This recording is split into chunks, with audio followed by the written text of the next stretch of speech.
ang ngalan nga Hesus gisulti gid na sa anghel ngadto ni Maria ug ni Jose nga maoy gamiton nga ngalan sa ipakatawo nga anak ni Maria tungod kay kanang maong ngalan nagkahulugan og ang Dios nagluwas. God saves. Ug maora gid nay ngalan nga labing gamhanan nga ngalan. Lingiyay mong tupad ina naigahom imongan na imong ngalan naigahom. Usahay ang atong mga ngalan naigahom. Pananglitan nahimo kang mayor ay inighisgot pala sa imongan wa na kurog na ng mga pulis kanang mga kapitan mga konsehal inig-ingon gisogo kong mayor na sa ludar na pananglitan principal ka sa eskwelahan kurog na mga estudyante na ang principal nganong ni ama mo dinhi ingon ang principal wa na kurog na labi na gyud congressman ka, senador ka, inig-ingon, pagbuot ni sa senador, pagbuot ni congressman, pagbuot ni gobernador, basta lagi. Mao ba? Na may gahom. Labaw na yung presidente. No? Zaman, presidente. Samot, kurog-kurog ka diha. Ambot ka, Padre Siano. Ingos Padre Siano, palit ko numog slat. Nawagin, ipalit. Way gahom minus kay gahom. Minus na kay tarog gahom. Aning pamaligya slat. Ambot lang ka. Nagtuo manggon mo nga. Si Padre Siano mo na maligya. Pero ang ngalan ni Jesus ba? Grabe kay gahom.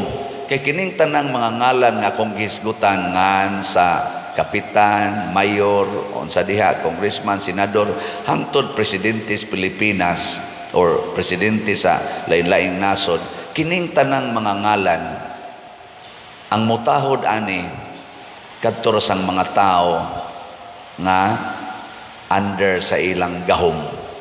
Pero ang tao nga dili under sa ilang gahom, nanglitan ron kita versus China. Ang mga Chinese di ginamutahod sa kaayo sa atong presidente. Di ba? So limited. Labaw sa tanan kining ngalan nato, kining gahom nato nga tawhanon di gid ni kapatahod sa yawa. Lingay mong tupad ikaduha ing na mahadlok ang yawa sa imongan. Ang yawa ba mahadlok sa imongan? Mahadlok dili. Paborito mangganino kay kang duolon si yawa. Ang yawa mahadlok di ay sa ngani Padre Siano. Sigihan pa kog adtos kwarto. Di mahadlok oy. Unsa ra man gyoy ngalan nga makapahadlok sa yawa? Ang ngalan ni Jesus. Muna bisag dili pa ka Katoliko, bisag dili pa ka binunyagan, basta mi gamit, mi tahod o mi ilaka sa gahom sa ngalan ni Jesus, makahingilin kag yawa. Naman tayo gitawag og formal exorcism. Formal ba kanang nagsunod yun? Mabitan lang doon na tayo mga seminar bahin aning exorcism. Formal na siya. Mo follow jud ka sa step by step ingon ana. Pero usa ra man gyapon requirement diha ang imong kasuod, ang imong pagtahod ni Jesus og sa iyang ngalan. Kana may requirement bisan pag na-master na nimo tanang mga prayer of exorcism pero ang imong binuhatan yawanon kayo, di man na mo epekto. Naman ganin mga exorcist karon na nag-away. Nag-ilog ras kolekta. Sinahay ba? Ngayon sa man na mo epekto pa ng imong paghingilig yawa o na attach na ka ng kwarta. Makigaway na ka. Dili. Yawan-on man ang paghigugmas kwarta. Nya, may kay kang mo recite sa mga kaning prayer sa exorcism. Nya, ang imong kasing-kasing nahigugmas kwarta. Suko pagyug ka, nikiha pagyug ka, nangutang nimo. Di magsilbi. Nakaron sa atong ebanghelyo, na sila'y nakitang tao nga dili sakop nila. Buhi pa si Jesus ang iyang ngalan, gamhana na kaayo. Pero naay mga tao nga naghingilin og yawa sa ngalan ni Jesus pero dili kauban nila.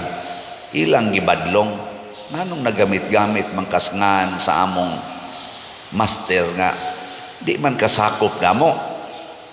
Pagkadungog ni Jesus ani nga gi-report ngadto niya, iya dayang giingnan, ayaw badlonga, bisag kinsa makagamit sa akongan basta nakapasar sa requirement motuo sa akong mga pulong, muila sa akong pagkadiyos.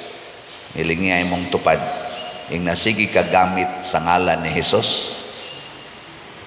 Ang na, sige manggitag simba, sige ka gamit sa ngalan ni Jesus sa imong pag-istorya sa imong mga anak, sa imong pagbadlong sa imong mga anak, sa imong pagpakig-istorya sa imong bana nga nangabit, sa sige nimong istorya anang imong asawa nga yaw-yawan kaayo, gagamit ka sa ngalan ni Jesus.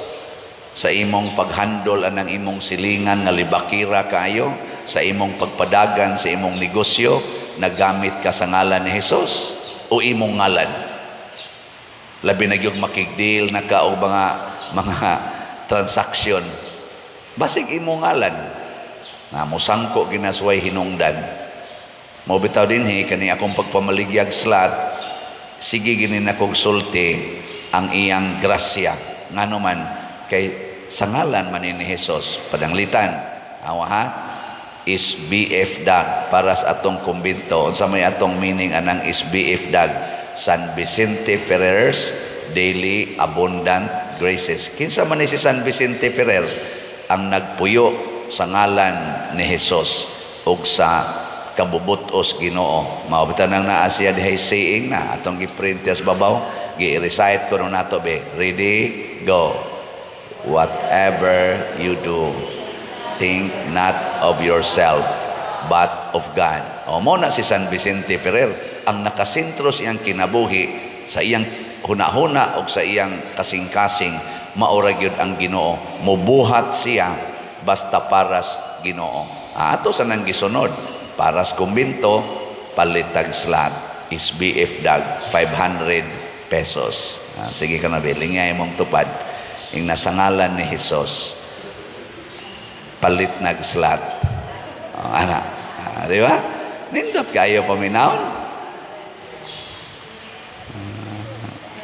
Mura mamugway klaro.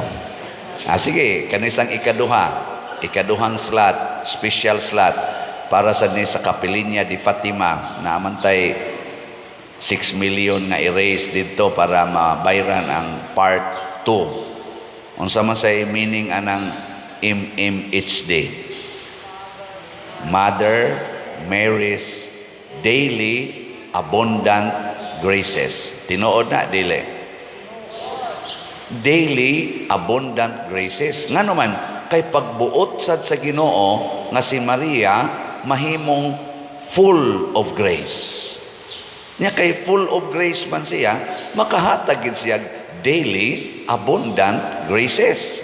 Sa ato pa si Maria nahimong full of grace kay nagpuyo sad siya sa kabubuton sa Ginoo nga nagsigi siya ingon, sulugoon ako sa Dios, matuman dinhi kanako ang imong pulong.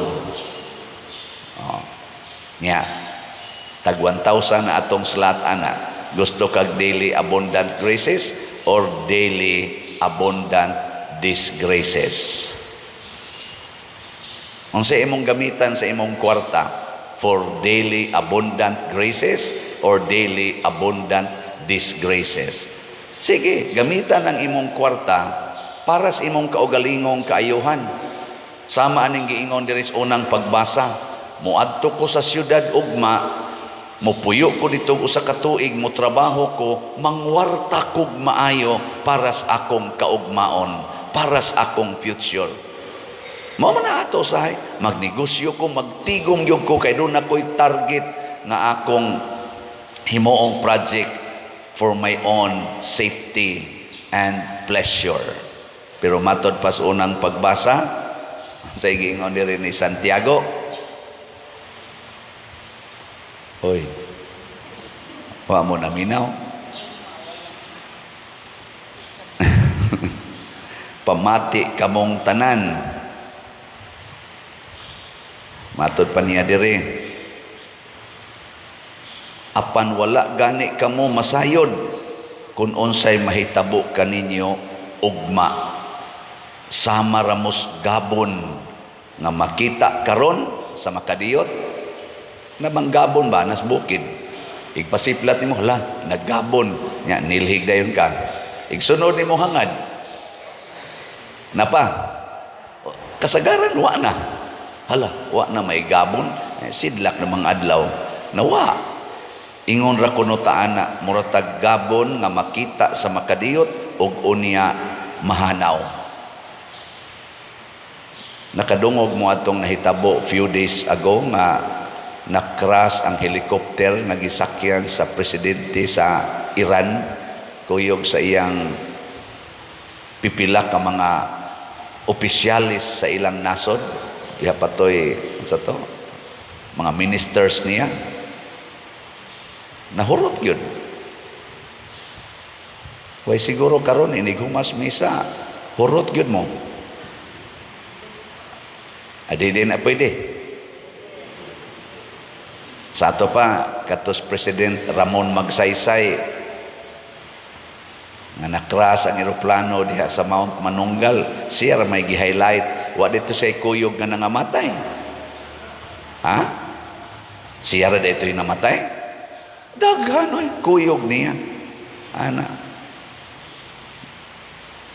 Kadto lang pag motorcade nato, January 25, karong tuiga, kahinay ragyos dagan, 10, 15 kilometer per hour.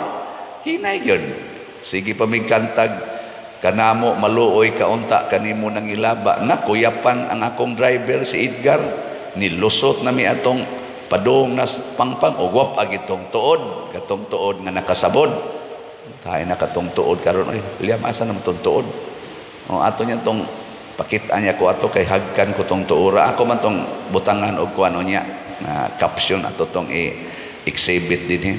Kadto ra yung tuura nakasangit. Wa madayon og nadayon pa to. Awa na oy. Gidungog kaning pariawa na dagkutana na ni ngadto sa bahak. Bahak o kaambot og nayarang-arang mo sponsor basig mabutang ko sa Manila Memorial. Or diha ba nang unsay tawagan ng usa diyang nindot-nindot sa Kilidge Bahak, St. Anthony. Patay ay. Ani man hinong kay tulaw mga 15 meters naman to ang iyag yung ana, pero mulapos pa ato, to pa'y gahuwat nga mga another 20 meters niya. Mabuhi kang pare. Wa pa'y siguro. Mao na ang ato lang point is wa ta kasiguro sa ugma. Og kining tanang kwarta, kining tanan nga bahandi gahom nga atong gitigom sama sa presidente sa Iran nga at present murag ni apil man na sila sa gubat sa Israel ug sa Hamas. Inana, mga powerful na sila, palupad na sila mga missile, porting daghanap, pindot-pindoton lang, powerful, pero usara ka crash sa helicopter. Si Kobe Bryant, may rest in peace, gasakay gyapon to sa iyang helicopter gyapon, apil pa in taon ang iyang anak, kay di lagi nato mapugnan, kaya ang atong gahom, ang atong ngalan, way igong gahom pag-usab sa dagan sa kalibutan. Akaron ko magisiguro mulinog lang ni karong kalit, igo maka-exit ang pare, lusnuan dayon mo diha. Pero ang pari mo'y namatay. Kamo dili. Pwede raman sa nagyapon. Nga naman, kay pag-exit sa pari, nalusno man dito padong sa ilawom ang iyang gitumban dito sa Kristi. Di pare mo'y namatay. Kamo kay nalusnoan mo ni babag masad ang trasis ngadto padong, wa man mo mapisat kay ning tukod man dito, mabuhi mo. Di ba?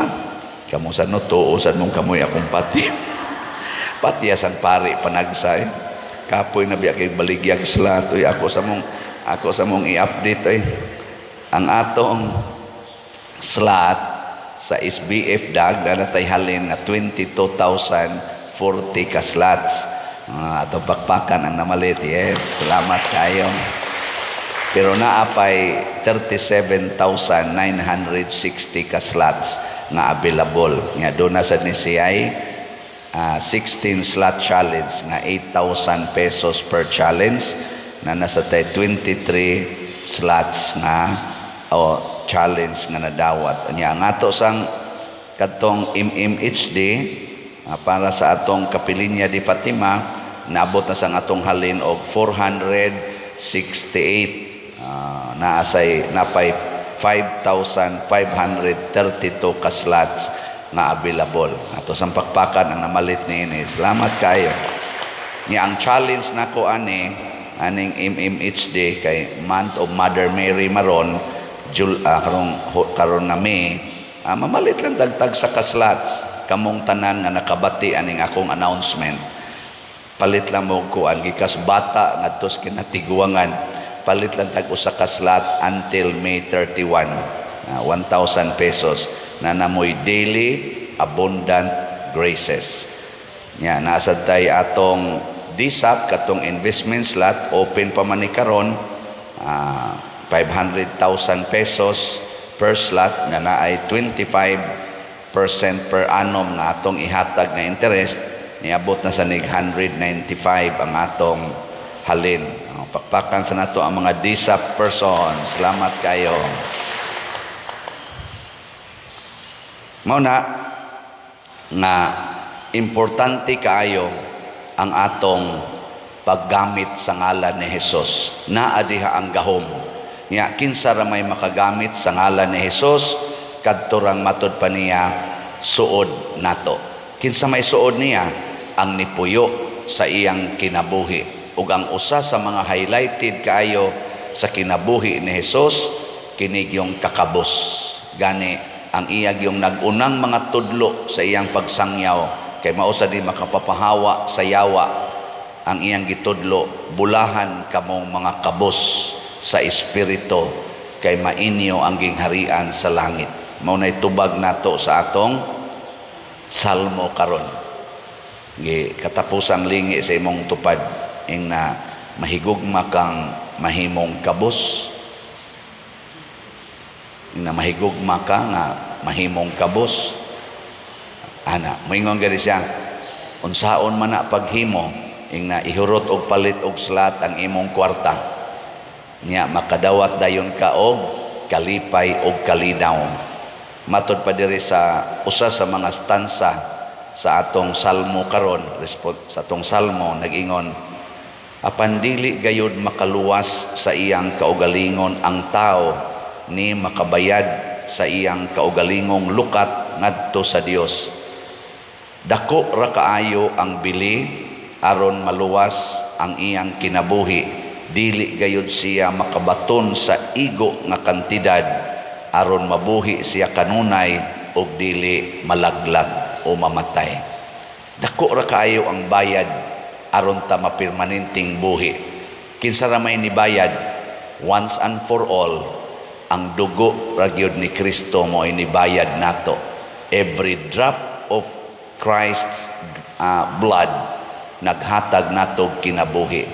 Dili kinabuhi dinhi, kung dili kinabuhi dinhi ug sa sunod nga kinabuhi. Muna ang tanan gyud padong gyud unta ngadto ni Hesus, ug ang tanan natong mga paningkamot sa ngalan gyud gamhana ngalan ni Hesus. Kung mabiya na gitaani, mapunta na sa atong ngalan sa atong kaugalingong security, giyawaan na taana. Pero magsunod tas Ginoo, bisag wa pata ng mga formal nga mga exorcism nga mga prayers sama aning tao dinhi nga wa nila mauban, makapapahawa gyapon tag yawa. Samot na gyud naa kay formal exorcism prayer nya gipuy-an pag yun nimo ang maong kinabuhi, samot na gyud ang kaepektibo natong mopapahawa og yawa. Manindog na ta mga suod ni Kristo.